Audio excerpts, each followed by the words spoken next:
বাঁধাকপির অনেক রকম রেসিপি তৈরি করে খেয়েছেন, তবে বাঁধাকপি আর ভেজানো ছোলার ডালের সাথে 1 চামচ দিয়ে দেখুন। এমন সুস্বাদু রেসিপি এর আগে না আপনারা খেয়েছেন না দেখেছেন। দুপুরবেলা খাওয়ার পাতে এমন একটা রেসিপি যদি থাকে আর অন্য কিছু লাগবেই না, অনুষ্ঠান বাড়ির স্বাদকেও হার মানিয়ে দেবে।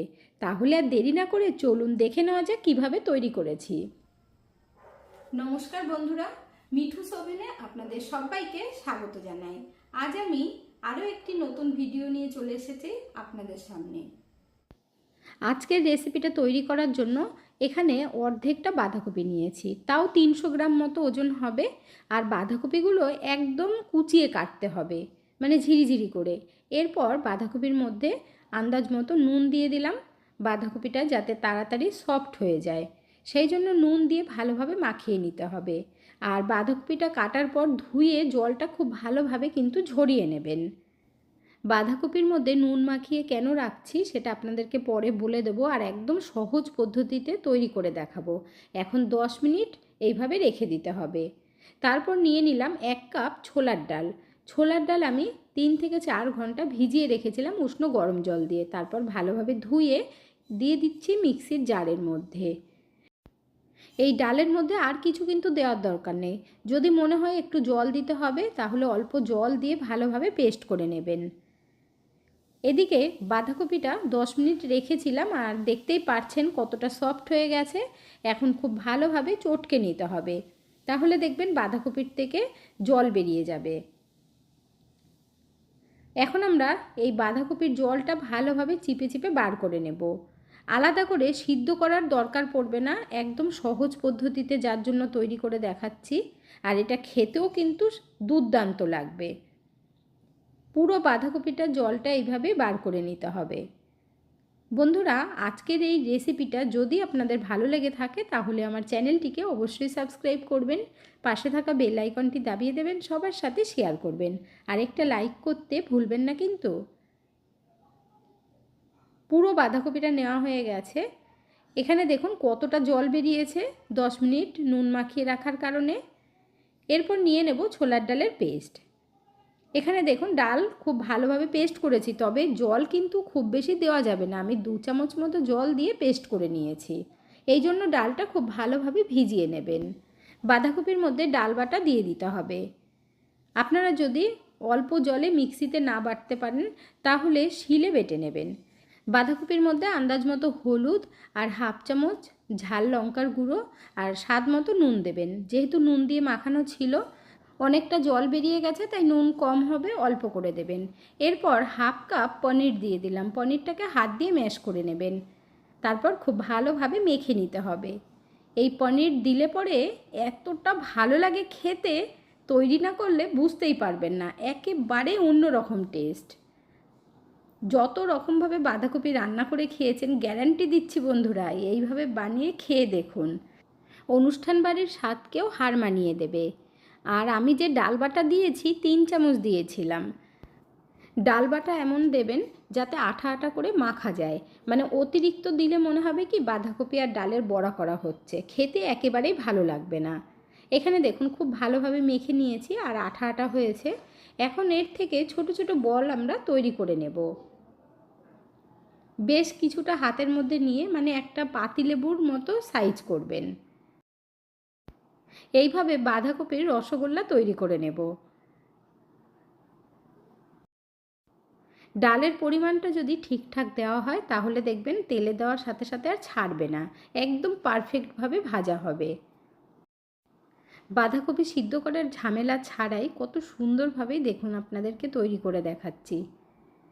এইভাবে সব কটা আমরা তৈরি করে নেব। আর অর্ধেক বাঁধাকপি দিয়ে কিন্তু অনেকগুলোই হয়েছে।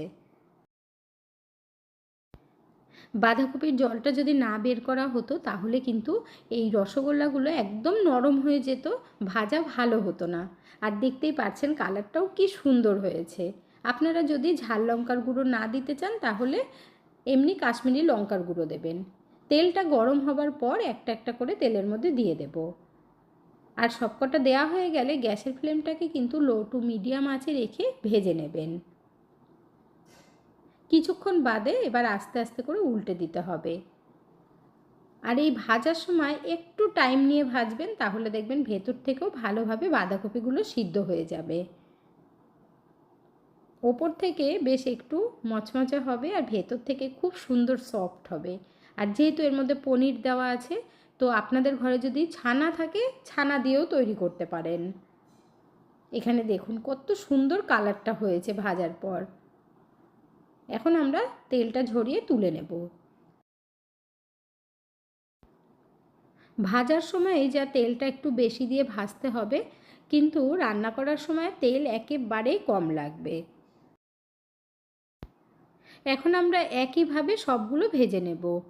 ঘরে থাকা সামান্য উপকরণ দিয়ে যে এত সুস্বাদু রেসিপি তৈরি করা যায় বন্ধুরা, ভিডিওটা পুরো দেখলে বুঝতে পারবেন। সব কটাই ভাজা হয়ে গেছে, আর এগুলো শুধু শুধু খেতেও কিন্তু খুব ভালো লাগবে।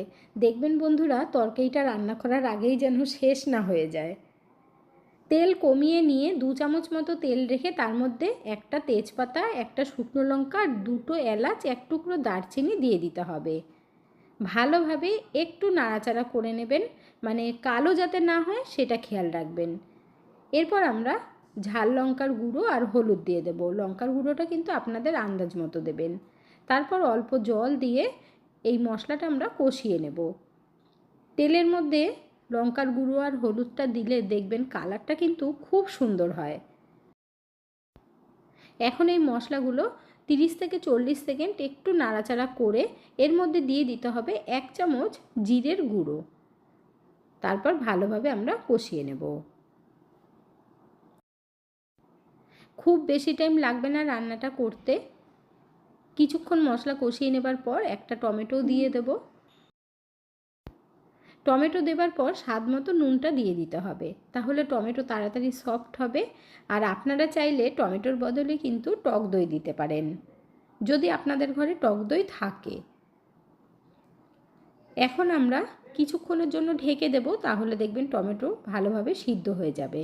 তাহলে রান্নাটা করতে বেশি টাইম লাগবে না। এদিকে আমরা একটা মশলা তৈরি করব। ততক্ষণে 2 চামচ পোস্ত নিয়ে নিয়েছি। পোস্ত সকলের ঘরেই থাকে। আর তার সাথে কয়েকটা কাজু বাদাম, 5-6টা। না থাকলে অসুবিধে নেই, দিতে হবে না। এরপর প্রথমে গুঁড়ো করে নেব। এখানে দেখুন ভালো করে গুঁড়ো করে নিয়েছি। এর মধ্যে আমরা দিয়ে দেব আদা। 1 ইঞ্চি মতো আদা নিয়ে নিয়েছি, আর তার সাথে 2টো কাঁচা লঙ্কা দেব। তারপর অল্প জল দিয়ে ভালোভাবে পেস্ট করে নিতে হবে, একদম মিহিন পেস্ট করবেন। এখন আমরা ঢাকনাটা তুলে একটু ভালোভাবে নাড়িয়ে দেব। আর টমেটো কিন্তু একটু সফট হয়ে গেছে।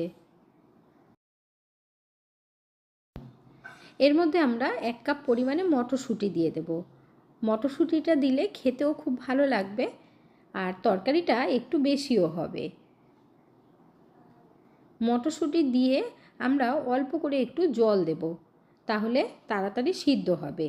আর জলটা দিয়ে ভালোভাবে একটু নাড়িয়ে 5 থেকে 6 মিনিটের জন্য ঢেকে রাখব।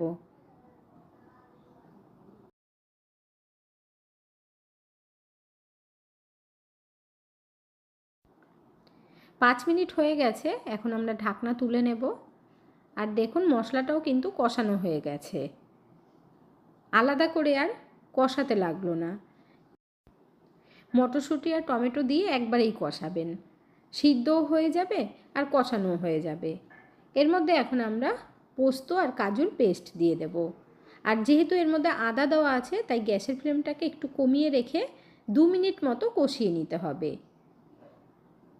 এতে করে আদার কাঁচা গন্ধটাও চলে যাবে আর কষানোও হয়ে যাবে। বাড়িয়ে দিলে কিন্তু নিচ থেকে লেগে যাবে, যেহেতু এর মধ্যে কাজু বাদাম দেওয়া আছে। আর মিক্সির জার ধুয়ে অল্প জল দিয়ে দিলাম। কাজু বাদাম বেটে দিলে গ্রেভিটা একটু গাঢ় হবে, আর তার জন্য খেতেও খুব ভালো লাগবে, আর দেখতে তো ভালো লাগবেই। এখন আমরা আবার 2 মিনিটের জন্য ঢেকে দেব। আপনারা কে কোথা থেকে ভিডিওটি দেখছেন অবশ্যই কমেন্ট করে জানাবেন, তাহলে আমিও বুঝতে পারবো আমার বন্ধুরা কোথা থেকে দেখছেন। আপনারা সকলে এত সুন্দর সুন্দর কমেন্ট করেন, আপনাদের কমেন্টগুলো পড়তে আমার ভীষণ ভালো লাগে। এইভাবে পাশে থেকে সাপোর্ট করার জন্য অসংখ্য ধন্যবাদ। যখন দেখবেন মশলার থেকে তেলটা ছেড়ে দিয়েছে তখন কিন্তু গ্যাসের ফ্লেমটাকে বাড়িয়ে দিয়ে মশলাটাকে ভালোভাবে কষিয়ে মানে জল জল ভাবটা শুকিয়ে নিতে হবে। এতে করে টেস্টটা খুব ভালো লাগবে। এখানে আপনারা দেখতেই পাচ্ছেন এখন কিন্তু আমরা গরম জল দিয়ে দেব। জল আপনাদের আন্দাজ মতো দেবেন, যতটা গ্রেভি রাখতে চান সেই বুঝে। তবে জলটা কিন্তু এই সময় একটু বেশি দিতে হবে, না হলে একদম মাখো মাখো হয়ে যাবে। মানে বাঁধাকপির যে রসগোল্লাগুলো দিলে পরে কিন্তু জলটা একদম টেনে নেবে। তার জন্য জলটা একটু এই সময় বেশি দিয়ে পাতলা রাখতে হবে। আর ঝোলটাকে খুব ভালোভাবে আমরা ফুটিয়ে নেব। এখন ঢাকা দিয়ে রাখতে হবে। ঝোল খুব ভালোভাবে ফুটিয়ে নিয়েছি। এখন একটু নাড়িয়ে দিতে হবে, কারণ বাঁধাকপির যে রসগোল্লাগুলো তৈরি করেছি সেগুলো দিয়ে কিন্তু আর বেশিক্ষণ রাখা যাবে না, মানে ঝোলে দিয়ে অতিরিক্ত ফুটানো যাবে না। এর মধ্যে এখন গরম মশলা বাটা দিয়ে দেব। 3টে এলাচ আর 1 টুকরো দারচিনি বেটে দিয়েছি, এতে করে সেন্টটা ভীষণ সুন্দর হবে। মিক্সিতে গুঁড়ো করার থেকে ভালো আপনারা এমনি বেটে দিয়ে দেবেন, তাতে সেন্টটা কিন্তু খুব ভালো হয়। আগের দিনে দিদিমা ঠাকুমাদের রান্না এত ভালো হতো কেন? তারা তো কষ্ট করে শিলে বেটে রান্না করতেন, এই জন্য তার টেস্টই ছিল আলাদা। এখন আমরা কষ্ট হবে সেই জন্য মিক্সিতে পেস্ট করে দিয়ে দিই। এখানে দেখুন সবগুলো দিয়ে দিয়েছি, এবার ভালোভাবে একটু নাড়িয়ে দিতে হবে। এই সময় কিন্তু আর ঢাকার দরকার নেই, এইভাবে ভালোভাবে ফুটিয়ে নেবেন। ঢেকে দিলে ঝোলটা পুরো টেনে যাবে। 1 মিনিট মতো ভালোভাবে ফুটিয়ে নিয়েছি, তবে গ্যাসের ফ্লেমটা বন্ধ করে ঢাকা দিয়ে 5 মিনিট রেস্টে রেখে দেবেন, তাহলে ভাপে ভাপে ভেতরটা আরও সিদ্ধ হয়ে যাবে। ফাইনাল লুক দেখতেই পাচ্ছেন যে কত সুন্দর হয়েছে। এখন সার্ভ করে নেওয়ার পালা। আর এগুলো পুরো গোটা গোটাই থাকবে। যদি ঝোলে দিয়ে বেশি টাইম ফোটান তাহলে কিন্তু একদম নরম হয়ে যাবে। আর দেখতে কি ডিলিশিয়াস লাগছে না বন্ধুরা? বাঁধাকপি আর ছোলার ডালের এমন নিরামিষ তরকারি থাকলে গরম গরম ভাতে জাস্ট জমে যাবে, আর পোলাওর সাথেও আপনারা খেতে পারবেন। তাহলে আর দেরি না করে ঝটপট আপনারাও বানিয়ে ফেলুন। আর দেখতেই পাচ্ছেন ঠান্ডা হবার পর কিন্তু গ্রেভিটা অনেকটাই গাঢ় হয়ে গেছে। আজকের ভিডিওটা আপনাদের কাছে কেমন লাগলো অবশ্যই কমেন্ট করে জানাবেন। এতক্ষণ ধৈর্য ধরে ভিডিওটি দেখার জন্য অসংখ্য ধন্যবাদ। ভালো থাকবেন, সুস্থ থাকবেন, দেখা হচ্ছে পরের ভিডিওতে। Thank you.